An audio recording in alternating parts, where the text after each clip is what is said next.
Hello friends, welcome to my channel GS classes by an engineer. आज हम एक बहुत इंटरेस्टिंग टॉपिक के बारे में डिस्कस करने वाले हैं जिसका नाम है स्टॉक एक्सचेंजेस।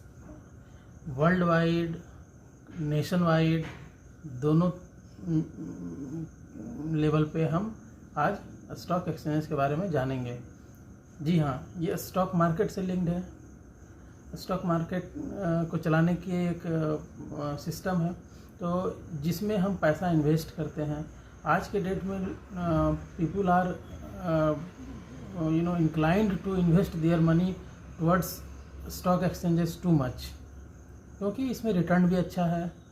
अगर हम बैंक में इन्वेस्ट करने की तुलना से कंपेयर करें या कहीं और इन्वेस्टमेंट की तुलना में, तो ग्रोथ और रिटर्न अच्छा है।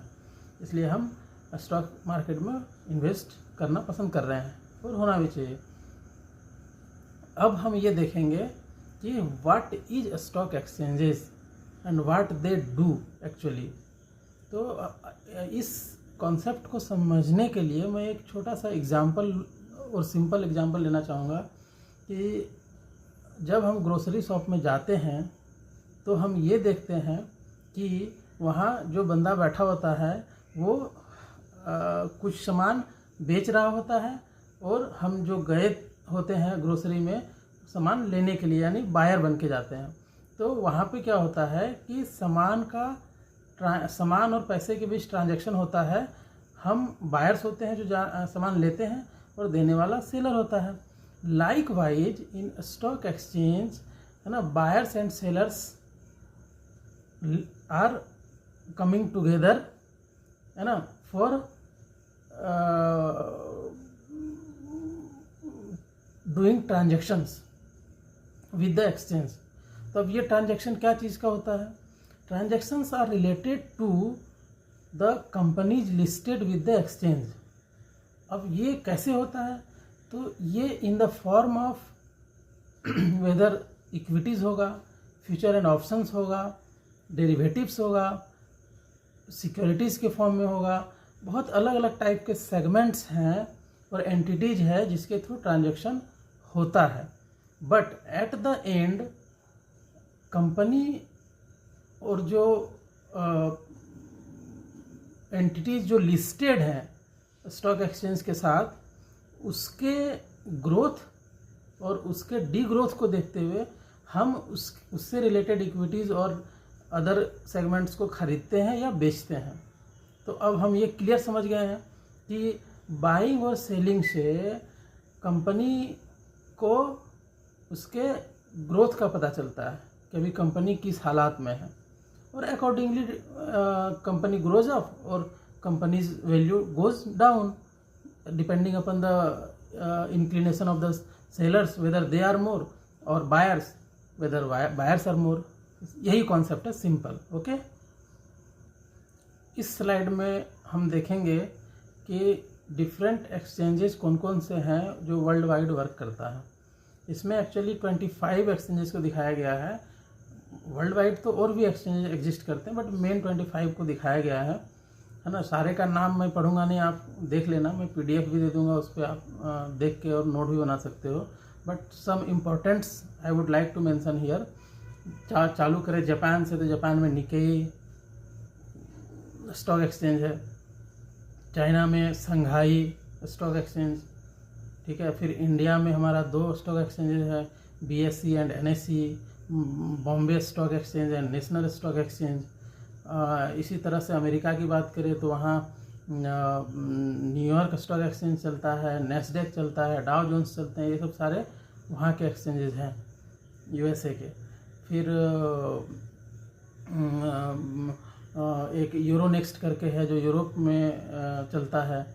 फिर जोहानिसबर्ग साउथ अफ्रीका में। इस तरह से बहुत सारे stock exchanges world wide work करते हैं। ये स्लाइड पे आप देख सकते हैं। अब हम टॉप 10 एक्सचेंजेस के बारे में जानेंगे कि उसका मार्केट कैपिटल कितना है और कौन टॉप पे है और कौन 10th पोजीशन पे है। तो इस स्लाइड में आप ये देख सकते हैं।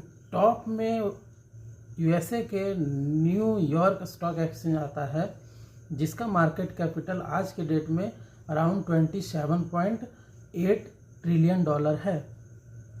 उसके बाद नैस्डैक जो अगेन यूएसए का ही है, वो भी अप्रोक्सीमेटली 25.9 ट्रिलियन डॉलर का मार्केट कैपिटल रखता है। थर्ड नंबर पे जापान स्टॉक एक्सचेंज आता है जिसका मार्केट कैपिटल 6.2 है। इसी तरह संघाई स्टॉक एक्सचेंज आता है। फिर नेशनल स्टॉक एक्सचेंज जो हमारा इंडिया का है, इसका मार्केट कैपिटल 5 ट्रिलियन डॉलर है। जी हाँ, जो हमारा प्राइम मिनिस्टर एक स्टेटमेंट देते हैं कि इंडिया का इकोनॉमी को 5 ट्रिलियन तक लेके जाना है, हमारा national stock exchange already 5 trillion तक अपना मार्केट कैपिटल को पहुंचा चुका है। उसके बाद हांगकांग स्टॉक एक्सचेंज आता है। एक चीज़ मैं यहाँ बता दूँ, रिसेंटली हांगकांग स्टॉक एक्सचेंज को हमारा एनएसई ने पीछे छोड़ा है। उसके बाद फिर देखें तो सातवें नंबर पे, छठे नंबर पे यूरोनेक्स्ट आता है। फिर सातवें नंबर पे ये हांगकांग एक्सचेंज आता है ना। फिर आठवें नंबर पे शेंजन स्टॉक एक्सचेंज, नौवें नंबर पे टोरंटो एंड 10वें नंबर पे कोरिया स्टॉक एक्सचेंज आता है जो कि 1.9 ट्रिलियन डॉलर मार्केट कैपिटल का है। अब हम स्टॉक एक्सचेंजेस के कुछ फैक्ट्स के बारे में जानेंगे।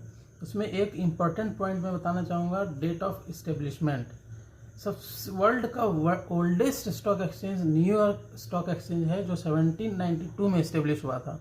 इंडिया का अपना बॉम्बे स्टॉक एक्सचेंज भी बहुत नया नहीं है, जो कि 1875 में इस्टेब्लिश हुआ था।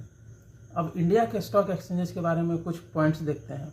सबसे बेसिक एक पॉइंट बताना चाहूँगा कि चाहे बीएसई हो या एनएसई हो या कोई भी स्टॉक एक्सचेंज इन इंडिया हो, their rules and regulations are reviewed, controlled and monitored by none other than SEBI, SEBI, जो कि एक गाइडिंग अथॉरिटी है of stock exchanges in our country. Total stock exchanges in India की बात करें तो mainly 2 है, BSE एंड NSE, बट एक थर्ड वन जो कि सोशल स्टॉक एक्सचेंज के नाम से जाना जाता है वो भी है। इस तरह से टोटल 3 स्टॉक एक्सचेंज हो जाता है। ओके, अब हम देखेंगे कि वो कितना है, अलग अलग टाइप के कौन कौन सा कंपोनेंट्स स्टॉक एक्सचेंजेज में वर्क करते हैं। तो उसमें इक्विटी आता है, डेरिवेटिव्स आता है, फ्यूचर एंड ऑप्शंस आता है, रिटेल एंड मार्केट आता है, करेंसी फ्यूचर आता है, म्यूचुअल फंड आता है, स्टॉक्स लेंडिंग एंड बोरोइंग्स आता है। इस तरह से बहुत अलग अलग टाइप के सेगमेंट्स हैं जो स्टॉक एक्सचेंज के साथ वर्क करते हैं और कंपनीज का फ्यूचर और उसका मार्केट कैपिटल को डिसाइड करता है थ्रू ट्रांजैक्शंस, है ना। Buyers and sellers have the role in transaction. इस तरह मुझे लगता है कि बहुत ज़रूरी चीज़ें हम कवर कर चुके हैं। तो इसी के साथ थैंक यू सो मच।